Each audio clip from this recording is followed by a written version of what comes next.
Assalamualaikum warahmatullahi wabarakatuh. Selamat pagi pada Bapak Muhammad Yusuf MSI selaku dosen pengampu mata kuliah agama Islam Politeknik Negeri Jakarta, dan juga selamat pagi kepada teman-teman yang menyaksikan video ini. Di sini kami akan menanggapi video yang berjudul Kemanusiaan adalah Visi Utama Agama Islam oleh Habib Jafar. Sebelumnya izinkan saya untuk memperkenalkan nama saya dan juga rekan-rekan saya. Nama saya Agung Laksono Purnama dengan Bagus Muhammad Yusuf dan juga Nadia Azhara. Mari kita langsung saja simak videonya. Allah sebagai zat yang tidak terpengaruh oleh seluruh ciptaannya, tentu sama sekali tidak butuh selain dirinya. Ia berdiri sendiri, qiyamuhu binafsihi. Dan kemudian muncul sebuah pertanyaan, mengapa kemudian kita wajib menyembah Allah Subhanahu wa Ta'ala? Padahal Ia tidak butuh kita menyembahnya.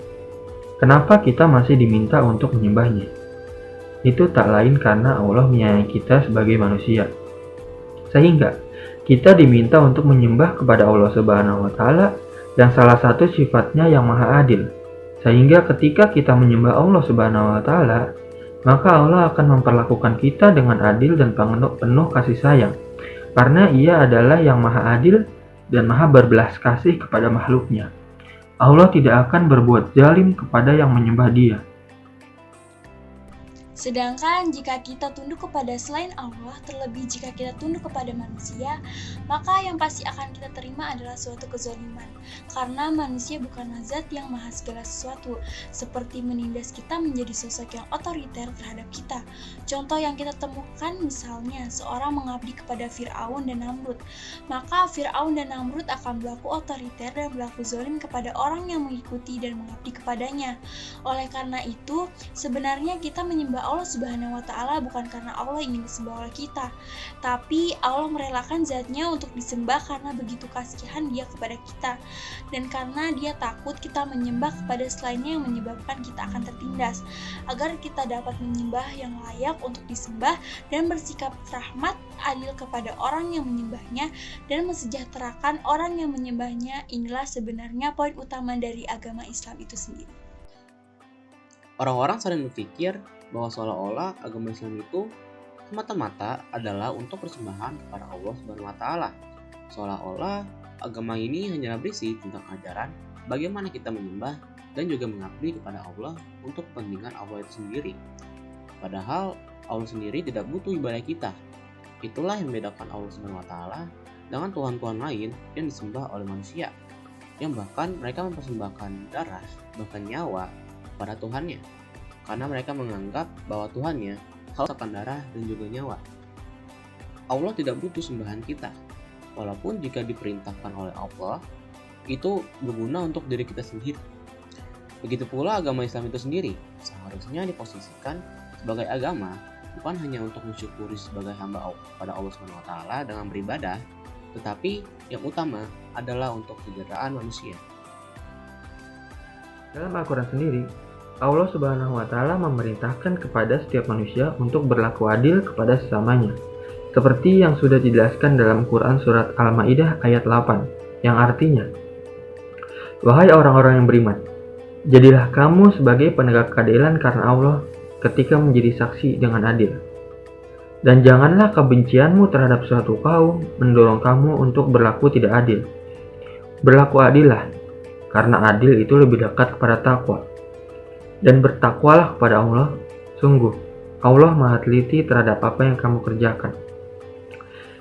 Dari ayat tersebut secara tegas dinyatakan, tidak ada alasan yang dapat membenarkan suatu kaum untuk berlaku tidak adil kepada kaum lainnya. Rasulullah SAW mempraktikkan perintah yang tercantum dalam Quran Surat Al-Ma'idah tersebut saat beliau memimpin umatnya ke Madinah. Beliau mengajarkan untuk menghormati kepada semua warga negara Madinah, walaupun berbeda agama. Bahkan, Rasulullah SAW sendiri menjamin adanya hak dan kewajiban yang sama bagi setiap warga Madinah terhadap negaranya. Islam mengajarkan tentang pentingnya persatuan umat manusia, karena manusia tidak mungkin untuk hidup sendiri secara terpencil. Setiap manusia berkewajiban untuk hidup sebagai umat yang bersatu dan tidak terpecahkan. Para pemimpin mampu berbuat adil. Dengan adanya pemimpin tersebut, diharapkan akan ada yang dapat mengatur setiap tindakan dari manusia, sehingga humanisme, ketertiban, dan keteraturan hidup komunitas umat dapat tercapai. Jika kita sedang membahas kemanusiaan, maka tidak pas jika kita tidak membahas yang namanya hak asasi manusia atau HAM. Jadi HAM ini menurut pandangan Barat dan juga Islam itu beda, yang mana Barat itu pandangan bahwa HAM itu bersifat antroposentris, sedangkan pandangan Islam HAM itu bersifat teosentris. Emangnya apa sih perbedaan antara antroposentris dan juga teosentris? Antroposentris adalah segala sesuatu yang berpusat kepada kepentingan dan kebebasan manusia. Jadi menurut mereka HAM ini tuh tidak memiliki batas sama sekali. Jadi semuanya dibolehkan asalkan tidak merugikan orang lain. Kita ambil contohnya transgender yang mereka lakukan. Karena menurut mereka tubuhnya milik mereka, maka hak mereka untuk mengubahnya semau mereka. Sedangkan teosentris ini kan berpandangan bahwa HAM ini memiliki batasan tertentu, yaitu Al-Quran dan juga hadis, sehingga hal ini yang membuat perspektif Islam dan juga Barat mengenai HAM itu sangatlah berbeda. Nah, salah satu contoh HAM di dalam Al-Quran itu adalah kebebasan beragama. Mungkin hal ini tidak banyak diketahui oleh muslimin.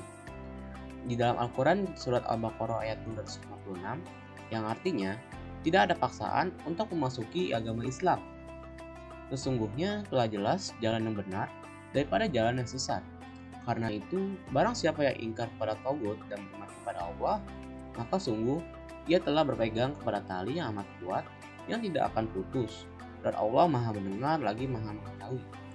Nah, dari ayat tersebut dapat kita simpulkan bahwa manusia itu sepenuhnya mempunyai kebebasan untuk menganut suatu keyakinan atau akidah agama yang disenanginya.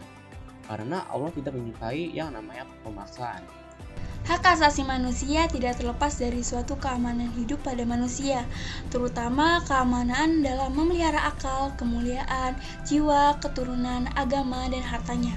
Allah telah menciptakan suatu hukum Islam yang bertujuan untuk memenuhi itu semua yang dibutuhkan oleh manusia, di mana kehadiran hukum Islam memiliki tujuan yang dimana dalam kehidupan sehari-hari ini sangat banyak membantu kita, setidaknya membantu tatanan masyarakat dan mengontrol perilaku sikap manusia yang sadar akan hukum Islam dan melindungi hak asasi manusia.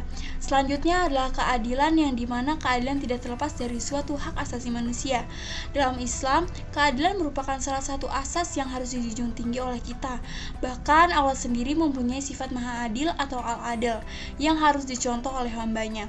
Suatu kewajiban bagi kita seluruh masyarakat muslim untuk menegakkannya, baik pada tingkat individu maupun masyarakat, dengan tujuan untuk menghapuskan semua bayangan ketidakadilan dari masyarakat, menciptakan suatu keseimbangan dalam semua aspek kehidupan, dan membebaskannya dari suatu ketidakadilan, sehingga memungkinkan kita semua sektor masyarakat mendapatkan hak dan tanggung jawabnya. Keadilan sebagai hal yang penting bagi kaum muslim, bukan saja untuk menyambut seruan Islam kepada keadilan sosial, tetapi juga untuk memahami sepenuhnya implikasi yang bermacam-macam dan menghormati serta menghargai hak asasi manusia yang sudah diberikan kepada semua orang sejak ia lahir. Nah, karena hal itu, setiap manusia di dunia ini harus menjunjung tinggi hak-hak dasar yang dimiliki oleh orang lain, maupun hak semua makhluk ciptaan Allah yang tinggal di dunia ini.